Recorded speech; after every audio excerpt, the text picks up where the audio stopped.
Hi guys, and welcome to this video.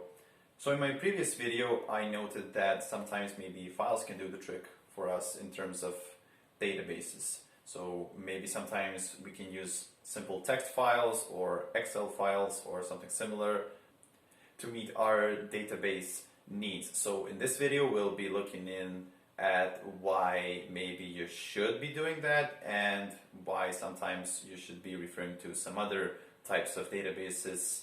So first off, if you've ever worked with something like Excel or Access, you've probably seen a basic layout of a spreadsheet. So what does a spreadsheet have? So it has something like columns and rows.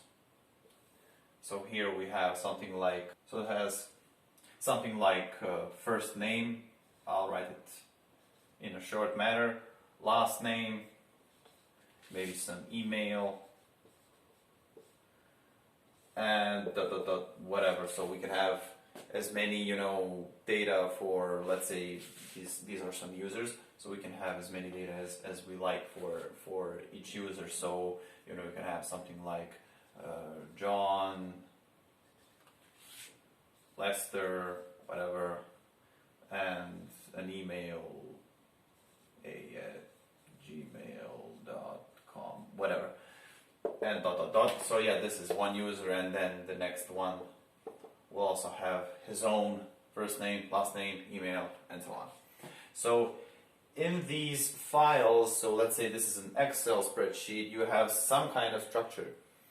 On the other hand, if we are working with simple files, which you may have worked if you ever learned something like C programming or something similar, and if you have ever worked with files in these programming languages, so maybe you're familiar. So if you have something like a simple file, something like I don't know, persons.txt, this is something you would open up in a notepad or whatever. So these kinds of files don't come with this kind of structure, so you have to make your own structure. And if you ever try to do that in a programming language, you know that that's not really that easy. So in something like a simple text file, we can write something simple, a simple string or a simple number or whatever. But if you want to divide it like this, like it's in a spreadsheet, all kinds of problems come into play. For example,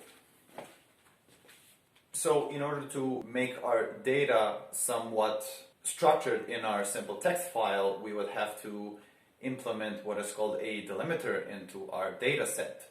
So if you have, let's say again, persons.txt, and in this file we want to input a user that can use our, let's say, C application. So what you can do is, of course, if you're inputting something from the keyboard, you can do something like, well, enter a first name, and then you enter a first name that can be, again, John.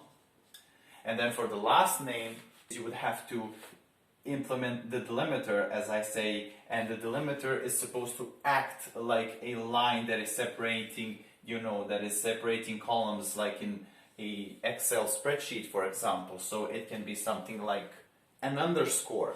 So you can have something like an underscore that is acting as a column separator in Excel. So you have John underscore and then whatever, Andrews, and then you can have again his email, someone at email.com.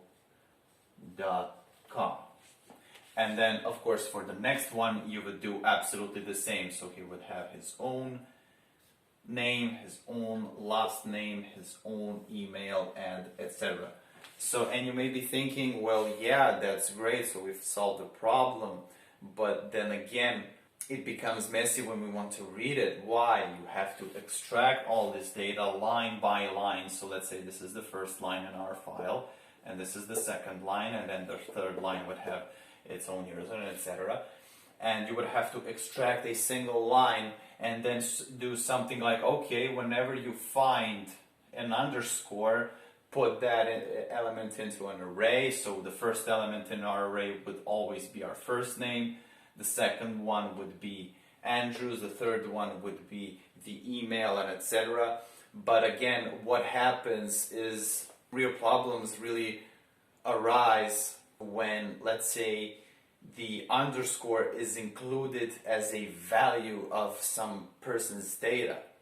What I want to say is, imagine if some user has an underscore in his email. So, we have some guy here, and then his email would be person underscore 123 at mail.com.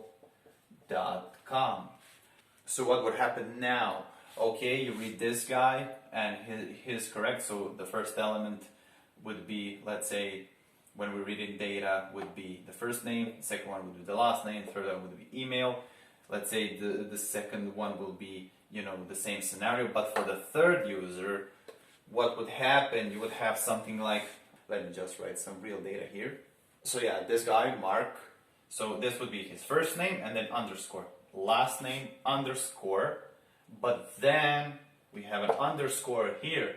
So this would act as his email, and then the rest of his email would get lost.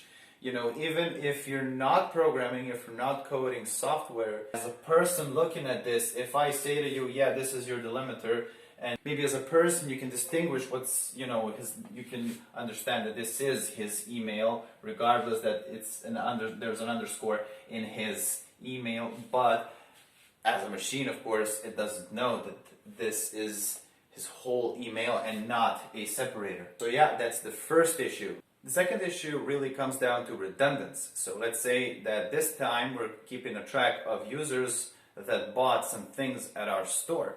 So you can have something like a simple file like orders, and again, it's a simple txt file.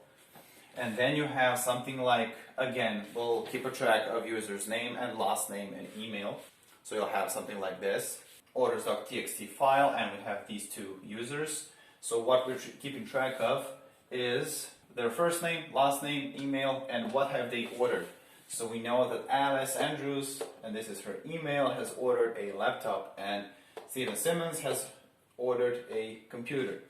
But then again, what if, let's say, Alice decides to order a mobile phone? What we would have to do is, again, re-enter all of this data again. So I'm not going to do it, I'm just going to put this sign here, that means repeating.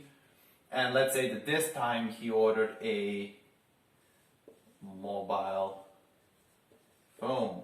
And what if, for example, Steven decides to order 3 laptops?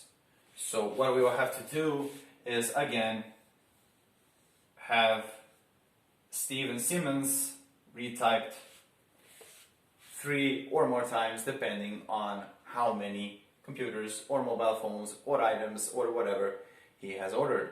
And whatever you do, for example, you may think, oh, okay, but let's just keep track of how many items has he bought. So we can have something like here, another underscore, and then have, 1 or, 1 or 2. But that doesn't really solve the issue. Maybe he ordered a mobile phone, but a different type of mobile phone or a different model of a computer or a laptop. Whichever way you turn it, it comes down to same. So this is what we call redundancy. And what redundancy simply means is that data is repeating.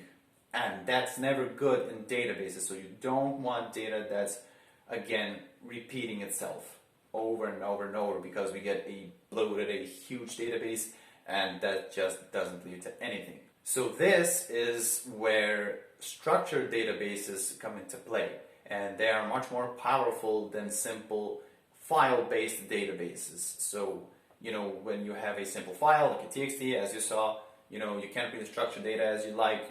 Your Git data will get pretty messy pretty quickly, and even if you somehow manage to structure your data, you will have to write a huge program, just to handle many cases of, delimiters and all kinds of different types of data and whatnot. So this is, again, where structured databases come into play, and we'll be having a look at what kinds of structured databases do exist and when should we use them in the next video.